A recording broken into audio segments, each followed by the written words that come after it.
I remember the day I moved into this neighborhood. It felt like a fresh start, a new chapter.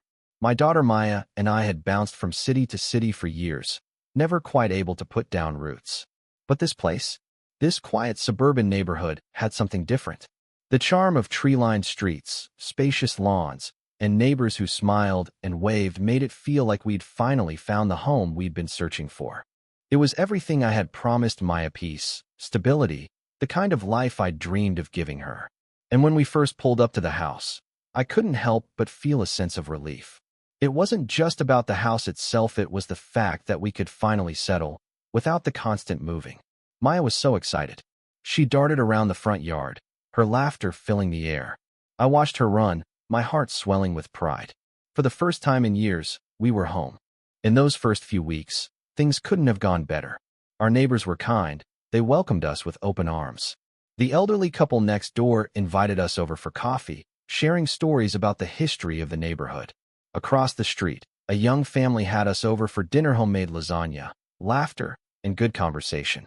Everything was falling into place. But not everyone was happy to see us. There was one person, a woman named Delilah, who didn't seem so thrilled about a black family moving in. Delilah was the self-proclaimed queen of the neighborhood, the president of the Homeowners Association, HOA, and she had spent years perfecting the image of this place. Everything had to be just so. She had built herself up as the neighborhood's unofficial ruler, setting the standards for what was acceptable and what wasn't. When Delilah first laid eyes on me and Maya, I saw the shift.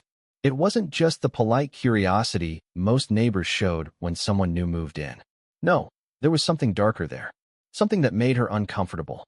She never said it out loud, but I could see it in the way her eyes narrowed when she saw us, in the way she whispered to herself when Maya played outside, or when I parked my car just a little too far from the curb.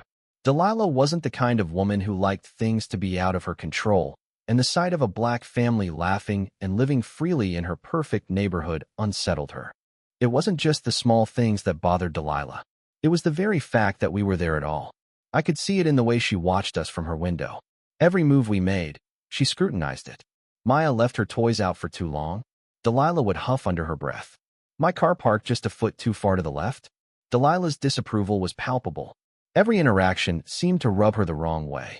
But what really set her off was when Maya and I were outside, enjoying one of those rare, perfect moments when the world slows down and all that matters is a father and daughter playing together. It had just snowed, and the whole neighborhood was covered in a soft blanket of white. Maya, bundled up in her little winter jacket, giggled as she packed snow into a ball.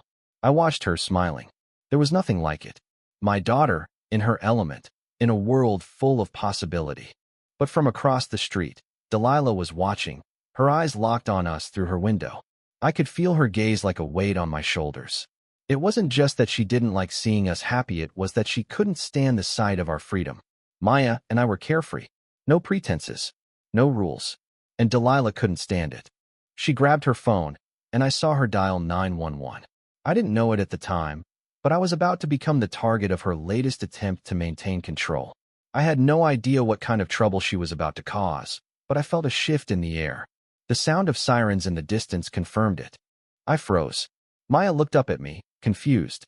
"Dad, what's that noise?" she asked, her voice high with innocence. "Don't worry, sweetheart," I said, trying to stay calm. But inside, I was already bracing myself. The police car pulled up, and a single officer stepped out. He glanced at Maya and me, taking in the peaceful scene. For a second, I thought maybe this would all blow over. But then the officer hesitated, his eyes darting back to his notepad. "I was called here for a disturbance," he said, his tone flat. I felt my heart sink. I knew exactly where this was going. "A neighbor reported something unusual," he continued, his eyes flicking between Maya and me. "Said you were acting aggressive." I could feel the anger boiling in my chest. Aggressive? I was just a father building a snowman with my daughter. But I had to stay calm. I had to keep my cool. "I'm not aggressive," I said, keeping my voice steady. "We're just building a snowman. Nothing out of the ordinary." The officer glanced around, clearly uncertain. But Delilah's report had already planted a seed of doubt. "I'll need to take a few more details," he said, jotting something down on his notepad. I could see the wheels turning in his mind. He was conflicted, But the doubt Delilah had sown was already taking root. I could feel Maya's little hand gripping mine, and my mind raced. This wasn't how I'd imagined our first snowfall here. I wasn't supposed to be standing in front of a police officer, defending my right to be here. Delilah was watching from her window, no doubt smirking at the chaos she'd caused. In her mind, she was getting exactly what she wanted. The outsider was being put in his place. But I wasn't going to let that happen. I squared my shoulders, locking eyes with the officer. "I'm not going to let you make this about something it's not," I said, my voice clear and strong. "I have nothing to hide. Neither does my daughter. If you want to talk, we can talk. But I won't tolerate being treated like a criminal in my own neighborhood." For a moment, the officer paused. I could see the doubt in his eyes. Something didn't sit right with him. He looked back at Delilah's house, then back at me. The weight of the situation seemed to shift. "I'll make a note of this," he said finally, his voice less certain. "But I'm not going to take any further action. Just be mindful of how things look to others." The officer turned and left, and I felt a wave of relief wash over me. But I knew this wasn't over. Delilah's actions wouldn't go unchallenged. The next day, I started talking to my neighbors. I needed to know more about Delilah. What kind of person was she really? To my surprise, it didn't take long to uncover the truth. Delilah wasn't just a self-righteous neighbor, she was a bully. She had manipulated HOA funds, bullied other residents, and even tried to block a black family from moving in years ago. No one had spoken up about it, but the truth was there, buried beneath all her lies. Armed with this knowledge, I knew I had to act. I couldn't let her get away with it. I went to the officer who had questioned me, showing him the evidence I had gathered. Delilah's racism, her manipulation, her abuse of power, it was all right there in black and white. The officer took the evidence seriously, and soon enough, the investigation into Delilah's actions began. As the truth came out, the neighborhood rallied behind me. The residents who had once been too afraid to speak out now saw Delilah for who she truly was.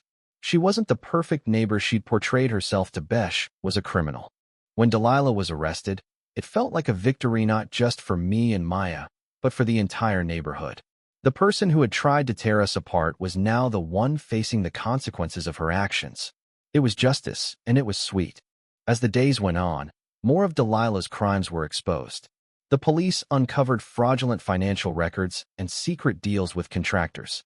The community that had once been held captive by her now breathed a sigh of relief.